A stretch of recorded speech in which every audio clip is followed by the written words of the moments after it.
Hello friends, good morning. Today we will discuss subject engineering chemistry. क्या subject discuss कर रहे हैं बेटा हम लोग? इंजीनियरिंग केमिस्ट्री, जो कि फर्स्ट ईयर के बच्चों को, आपका बीटेक फर्स्ट ईयर के बच्चों को है। उसका कोड क्या है, सब्जेक्ट कोड क्या है बेटा? BT 101, right? सब्जेक्ट कोड क्या है? BT 101 engineering chemistry.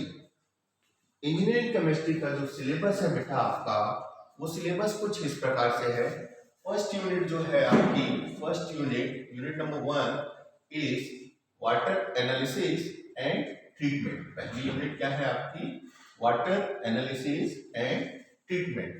दूसरा जो यूनिट है आपका वो क्या है? Fuels and combustion. दूसरा यूनिट क्या है बेटा आपका? Fuels and combustion. तीसरा यूनिट जो है वो आपका क्या है? ल्यूब्रिकेंट्स। तीसरा यूनिट क्या है आपका? ल्यूब्रिकेंट्स। फोर्थ यूनिट आपका क्या है? पॉलीमराइजेशन। फोर्थ यूनिट क्या है बेटा आपका? पॉलीमराइजेशन। फिर फिफ्थ यूनिट जो है आपका वो instrumental technique in chemical analysis. Instrumental technique in chemical analysis. And first A part and D part is cement, refractory and glasses. Cement, refractory and glasses मतलब non engineering material. Non engineering material मतलब non metals. Non metals का study हमको कहां पर करना है?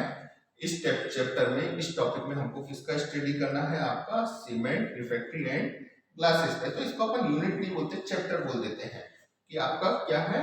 Glasses. Then आपका corrosion, मतलब आपका क्या हो गया? धातु का क्षय या संचरण, जो आप लोगों ने पढ़ा था, धातु का क्षय या संचरण, वो आपका कोरोजन, ये टॉपिक है। फिर नेक्स्ट टॉपिक जो है वो आपका क्या है? Face rule. नेक्स्ट टॉपिक क्या है आपका? Face rule. और लास्ट टॉपिक जो है आपका वो new engineering materials. New engineering materials. तो अभी जो मैंने आपको सिलेबस बतलाया है वो सिलेबस लगभग ऑलमोस्ट ऑल ओवर इंडिया में जितने भी यूनिवर्सिटीज हैं, उन्हीं यूनिवर्सिटीज से आपका ये इन्हीं टॉपिक्स के बीच में आपका जो इंजीनियरिंग केमिस्ट्री है उसका सिलेबस आपका मूव करता है। साथ में डिप्लोमा के जो बच्चे हैं, डिप्लोमा के बच्चों को भी आपका इसमें से, इस सिलेबस में से आपको स्टडी करने के लिए कुछ टॉपिक्स मिल जाते हैं। तो जो एक बच्चे मेरा आपका इंजीनियरिंग केमिस्ट्री के लेक्चर्स देखेंगे, वो बच्चे आपका आसानी से, चाहे वो डिप्लोमा का बच्चा हो या इंजीनियरिंग का बच्चा हो, वो आसानी से अपने पेपर को क्रैक कर सकता है। अपन जो सब्जेक्ट्स है या जो टॉपिक है, उस टॉपिक के लिए आप बुक जनरली आप यूज करें doctor Preeti Jain and Garg, या जैन एंड जैन करके जो बुक आता है, जैन एंड जैन का बुक, उस बुक को आप यूज कर सकते हैं as a reference book. Then हम सारे बच्चे तो आपका बुक्स प्रेफर नहीं करते हैं, सारे बच्चे चूंकि बुक्स प्रेफर नहीं करते हैं, तो आपका क्वेश्चन बैंक आता है। क्वेश्चन बैंक क्या आता है बेटा? क्वेश्चन बैंक में इंग्लिश मीडियम स्टूडेंट्स जो हैं, इंग्लिश मीडियम स्टूडेंट्स क्या यूज कर सकते हैं? शिवानी। ये आपका शिवानी पब्लिकेशन का आपका क्वेश्चन बैंक आता है, तो उसको अपन बोलते हैं शिवानी। देन एक आपका हिंदी मीडियम स्टूडेंट के लिए आपका नया प्रकाशन है दीपक प्रकाशन, उसका आपका बुक आता है या क्वेश्चन बैंक आता है, तो वो आप दीपक प्रकाशन यूज कर सकते हैं। दीपक प्रकाशन जनरली आपका डिप्लोमा स्टूडेंट यूज करते हैं, बट इंजीनियरिंग के मैक्सिमम सिलेबस आपका डिप्लोमा के सिलेबस से मिलते हुए होते हैं। तो अगर आप सिलेबस को मिलाएंगे, सिलेबस को चेक करेंगे, तो आपको इसमें से बहुत से टॉपिक आपका डिप्लोमा में भी मिलेंगे और इंजीनियरिंग में भी मिलेंगे। तो आप अगर स्टडी करते हैं इस तरीके से कि अगर आपने सबसे पहले अपने पढ़ाई चालू किया, अब आपके पेपर आ गए हैं, और अपन को पढ़ाई करना पड़ेगा। तो जब हमको पढ़ाई करना है, हमारे पास में 20 दिन बचे हैं, तो 20 दिन में हमको जब पढ़ाई करनी है, तो सबसे पहले हम किस तरीके से करेंगे कि भैया हमारा सिलेबस क्या है? सिलेबस उठा लीजिए। सिलेबस उठाने के बाद में हमको कौन कौन से टॉपिक पढ़ने हैं, उसको ध्यान में रखिए। अब कौन से टॉपिक को हम बहुत अच्छे से पढ़ सकते हैं या कौन सा टॉपिक हम बहुत अच्छे से प्रिपेयर कर सकते हैं। उस टॉपिक को ध्यान रखिए, क्योंकि हमको टोटल 70 मार्क्स का पेपर आता है। आरजीपीवी में आपका टोटल 70 मार्क्स का पेपर आता है, और उस 70 मार्क्स के पेपर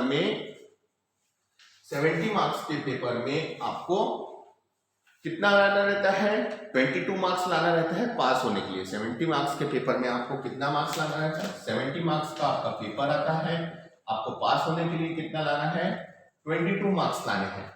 मतलब हर यूनिट से, हर टॉपिक से लगभग आपको 14 नंबर के क्वेश्चंस आते हैं। हर टॉपिक से आपको कितने नंबर के क्वेश्चन आते हैं?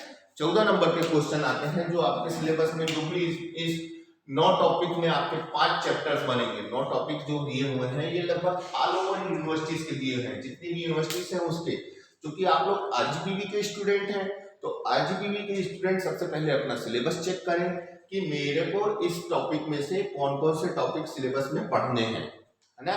क्योंकि आपका सिलेबस कंटिन्यूअसली आपका टाइम टू टाइम चेंज होता रहता है। अभी जो आपका नया सिलेबस है, नया सिलेबस आपको आरजीपीवी की साइट पे मिल जाएगा। कहाँ पे मिलेगा नया सिलेबस? आपको कहाँ पर मिलेगा बेटा?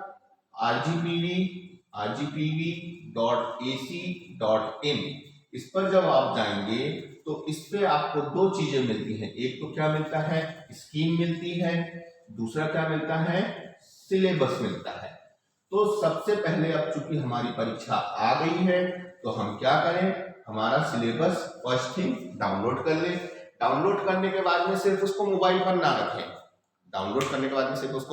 ना रखें। उसका क्या करें? प्रिंट आउट निकालें। प्रिंट आउट निकालने के बाद में क्या होगा? जब आपके पास में कोई चीज हार्ड कॉपी में होगी तो आपको पढ़ने में आसानी होगी।